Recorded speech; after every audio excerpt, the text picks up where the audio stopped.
एक बार फिर से आपका इस्तकबाल करते हैं हमारे चैनल में। ये फरवरी 2015 का यहाँ पर पेपर दिया गया है। इसमें क्या हुआ है दरअसल कि जो इक़्तिबास होता है, इक़्तिबास में से देखकर हमें मुतबादिल देना होता है, उसमें ज़्यादा वक्त ले लिया था पिछली बार। तो इस बार सिर्फ पेडागोजी पर फोकस किया है। फरवरी 2015 का ये पेपर है, सिर्फ इसमें पेडागोजी के सवालात दिए गए। तो शुरू करते हैं। हिंदुस्तान में ज़्यादातर क्लास कसीर लिसानी है।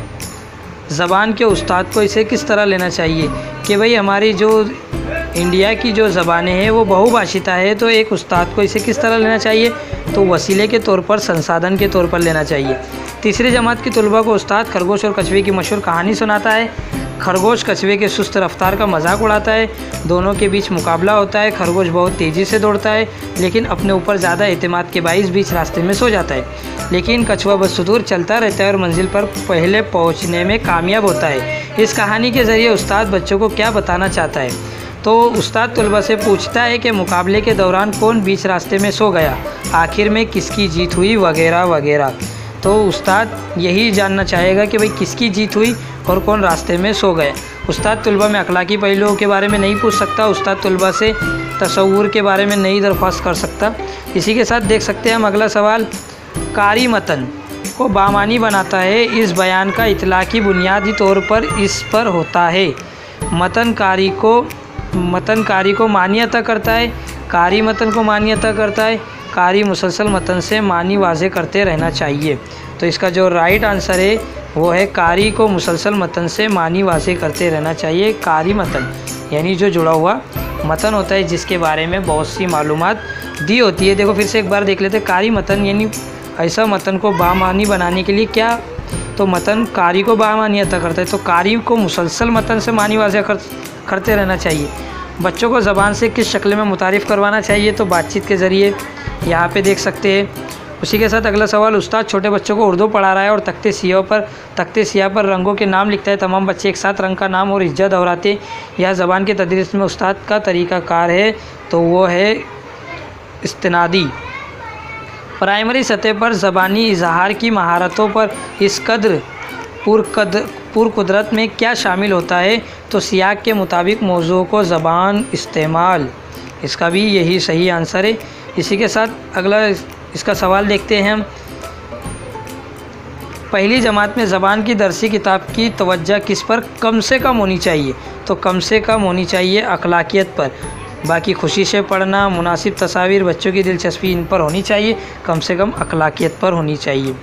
स्कूल में दाखिले के वक्त भी तलबा में ज़बान को समझने की काफ़ी सलाहियत होती है। इस बयान से वाज़े होता है कि पढ़ाते वक्त क्लासरूम में बच्चों की ज़बान को शामिल करना चाहिए, जो निहायत ज़रूरी है। पहली जमात का एक उस्ताद हर रोज़ अपने तलबा को तस्वीरी किताब पढ़कर सुनाता है।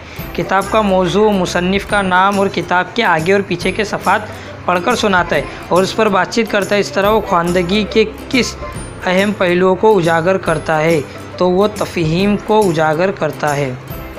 इसी के साथ अगला सवाल देखते हैं। वाइगोट्स्की के नज़रिए पर मबनी तामीर पसंद क्लासरूम में ज़्यादा तजुर्बाकार उस्ताद आमोज़गार को खाली जगह फ़राहम करने में एक रहनुमा का फ़रीज़ा अंजाम देता है। तो किसी के नज़रिए का तारुफ़ यानी स्केप फोल्डिंग जिसे हम कहते हैं, किसी नज़रिए का तारुफ़, तो वाइगोट्स्की के मुताबिक स्केप फोल्डिंग जो नहायत ज़रूरी है।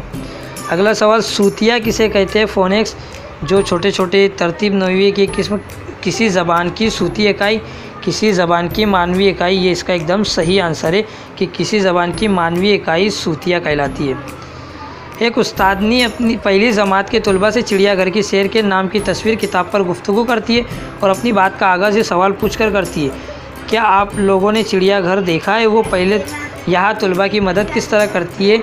ज़्यादा बड़े ग्रुप के साथ बातचीत के दौरान ज़बान का इस्तेमाल के मौके फ़राहम करना, या फिर मतन से ताल्लुक़ बनाने के लिए साबका मालूमात, सॉरी ये इसका राइट आंसर है कि मतन से ताल्लुक़ बनाने के लिए वो मालूमात को ज़्यादा से ज़्यादा पूछती है। उसी के साथ अगला सवाल।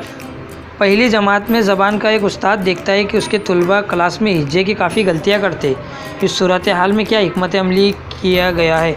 तो हर गलतियों को एहतियात से निशानदही ज़्यादा करना और गलत हिज्जे के सामने सही हिज्जा रखना, ये होगा, या फिर तो यही इसका राइट आंसर है कि हर गलतियों की एहतियात में निशानदेही करना और सही तलफ़ुज़ बताना।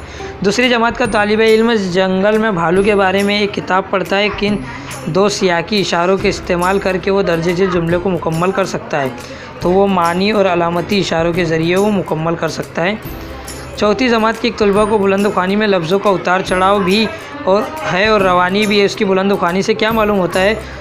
तो उसकी बुलंद-ख़्वानी से सूतिया आ गया।